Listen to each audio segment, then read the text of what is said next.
All right, everybody, welcome. I'm going to put this up a little bit. Welcome here to the Dice Hour. I'm Tom Vasel. I'm Mark Street. How's it going? Well, hello, everybody. And yes, we are a few minutes late here, and it is technical problems that are due to updating new things for the computer. New programs and new things are always good, but sometimes they cause problems that we're not expecting. If someone said Mark's walking somewhere outside. This is true. I was avoiding creatures, so... Yeah, so before we go any farther, I'm going to get up here, folks. Tell me if... I want to make sure that Mark is louder than me. Go ahead, Mark, and talk. Test, 1, 2. Can you hear me? Yeah, I'm probably louder than you, so we're going to turn myself down. There we go. Okay. And someone says there's an echo on you, which means they're hearing you through my speakers. So I can fix that. Don't worry, Mark, just you, not me. All right. All right. Okay. Well, everybody, there we go. Now we're back to normal. Mark, who are you for people who've never seen you? And if they haven't seen you, folks, what? He's on our channel. I know. I do a lot of the Dice Tower previews, so definitely go check them out. Lots of Kickstarter games. People always talk about Cult of the New. I'm Cult of the Future. So... Mark is Cult of the Future, which means he has he plays a lot of games that aren't out yet. So so true. So true. Before we go any farther, we're going to just do a real quick check. Yes, okay, we got rid of Mark's echo. All right, good. Everyone says things are much better. All right. Good enough. We did not coordinate our hats. If we had coordinated our hats, I would have worn. We did not. I would have worn a one of those style hats. I don't have a red hat that's like that. I want one. Oh, I'll get you one. But it can't be one of those mesh ones. I don't like the mesh ones. They're awesome for walking in because they breathe. I don't want to breathe. I want my head to sweat and be sad that I'm not allowing it to see the outside world. Sopping wet, drip, down the face with sweat. Well, thank you for that mental picture, Mark. Sure. Yeah, of course. Folks, if you're watching this, and we haven't done this for a while, and we will not do it again for another couple weeks, but this is a show in which I talk about games that did not make my top 100, but are still great games. I have someone on with me. I try to have a different person on each week, and that person comes on, and I know that they played probably one of the games or more, and I have to guess if they played it, and if not, convince them that they should. Except I gave Mark a list of 5 games, but one of them was wrong, and I had to take that one off and put a new one on. So there's a small possibility Mark's played 0 of these games. Possible. I doubt it, because I looked at the games. Well, we'll see. I think we're just going to jump right in here, folks. So we're on All right. Board Game Geek. So the first one here is Baseball Highlights 2045. Now, here's the thing. Mark is within 1,000 miles of Dan King. And this is Dan King's, it's either his favorite game or it's one of his favorite games. Totally is. Mark also lives within range of Mike Fitzgerald. I don't know exactly where he is, like but I know an hour. Like an hour. Oh, then that's it. Then I'm saying you played this, Mark. You had to have. If not, it's a dishonor to your state. I know. Yeah, I've totally played this. Yeah, it was actually one of the very first board games that I experienced a solo game. I think it was the very first board game I played solo, actually. Yeah. I've never played this solo. Oh no, I played it on the app, but I think the app is a pretty terrible app. Yeah, I haven't tried the app actually, so I don't know. The problem with Baseball Highlights 2045. Well, let's say the good thing first. Mike Fitzgerald did a good job. He's built a game here in which you are running baseball, and you may not like baseball, folks, and I don't think that would change whether you like the game or not, because essentially it's a giant game of rock, paper, scissors, and you have 9 cards, and you're trying to outguess what the other person's going to play. And they play a card first, you play a card in response, etc., and you have to find the right order. But it's in the future, so there's robots and androids and things like that.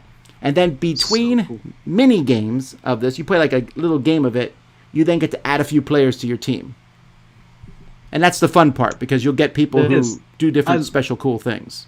Yeah, I love the player boards, and just that you have robot players and so forth. And obviously that the second, third games you play, it starts to get more interesting as you get bigger and better players and so forth. So, now the problem with the game is the art isn't terribly bad. It's fine artwork, but the game itself is fairly ugly. Like, I would never have bought the game based on that cover. I mean, first of all, I wouldn't mind if a game showed a robot swinging a bat, but that's not a particularly aesthetically pleasing robot, and then they're showing it, the background, the same robot, and I guess that's like, ooh, we're seeing the stadium there, but it just doesn't come out what the game is about. Yeah, and for me, I'm not really a big sports guy, right? And baseball, it's fine. I'm not really into it. But the thing here baseball's the best sport, but yes, I get it. I hear you. But my grandfather thought the same thing. I would say that going to the stadium and doing like night games, I did enjoy that quite a bit. I loved going to night games. Of course, you could like that not having like baseball. Right, and it was a ton of fun. But the thing is, I would never have looked at this game if Mike hadn't said, "You must play this with me." I'm like, all right, I'm not a baseball fan. And he's like, but then I really enjoyed it. So it's definitely one I have in my collection and so forth. But you're right. I wish the artwork was better. It could definitely use an overhaul of, They need to give it their Lacerda treatment. Yeah, right? That would be awesome. So, but I do enjoy the play of the game. And I was really surprised the first time I played it. I'm like, wow, this is really fun. So it really took me off guard because I had pretty low expectations. I was sure I wasn't going to like it, but I enjoyed it quite a bit. All right, the next game here is Deception, Murder in Hong Kong. I just realized this is pretty highly rated for a party game. It's 198 on Board Game Geek. Wow. It's number 9 in party games. This is a game that was originally called... what was it originally called? CS Files. It's right there. CS Files, that's it. Yeah. And there's a seal of excellence on it. I really do think this is an excellent game. We like it a lot. One person's a murderer secretly, and everyone is talking about... One person's a forensic specialist. They know how the person's murdered, and they're trying to give clues to everybody else. And I'm guessing Mark has played this one because most people have. Yeah. That's actually not true. Not most people, but most gamers, I get. Most game reviewers. Yeah, I'm not a big party game player in general, but I really like this one. I like giving the clues, right? What are they, like bullets, right? You put on the different cards that give the general clues, like did they die slowly or quickly, things like that. I like all the different possibilities, how you try to weed down. And it's really like 20 questions, right? So it's basically that. But I like this game at like max player counts though, because you get the guy helping the murderer, I can't remember the role he plays, but he's in cahoots with him. So I really like that aspect when you can have both in play. I like how someone said Deception should be in my top 100. You don't get to pick my favorite games. This is, though, in my top 200. Realizing, folks, again, that there are 20,000 games out there. Now, I've only played, I think I'm up to 8,000 now or something like that. But this is still in the top tiny percentage points of that. Now, a weird one that a lot of people have not played is Gunkimono. Now, this one originally replaced a game called Heartland. So this is the way I first played it. So look at this cover here. I saw this game, I was like, no. Mark, did you ever see the farming game? I forget what it was called. Was it just called the farming game? I think it was just called the farming game, right? Yeah. Yeah, not a game that would appeal to me at all. Right, and I mean, I'm glad farmers exist and provide us with food, and Sure. I'm thankful for that. I don't want to play a game with this cover. And then this is the board, and I was like, yeah, no. Totally out.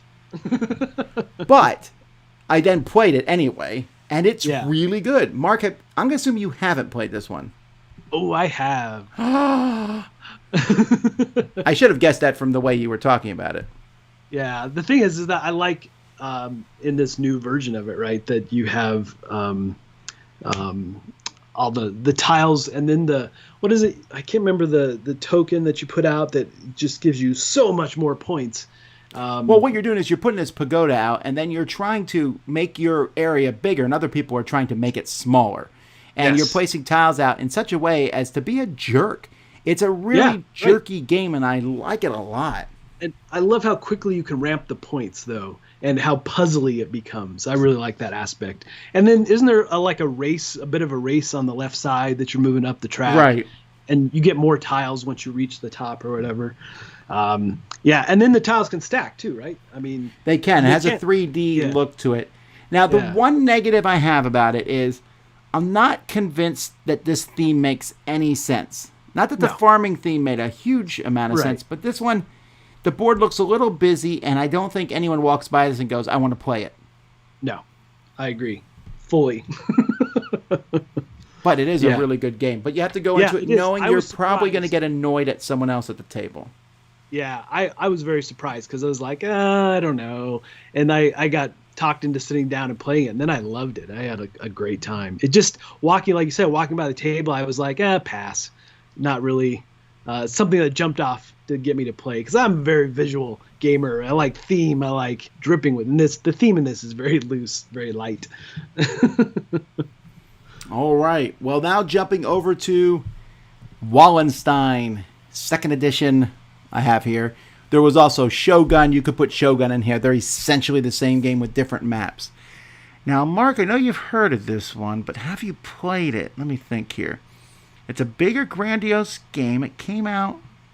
When did it come out? Well, I'll just click on this. I'll know when it came out. Because the 2nd edition came out in 12. The first one came out in 6. That's 15 years ago. 15. Wow, that's really old.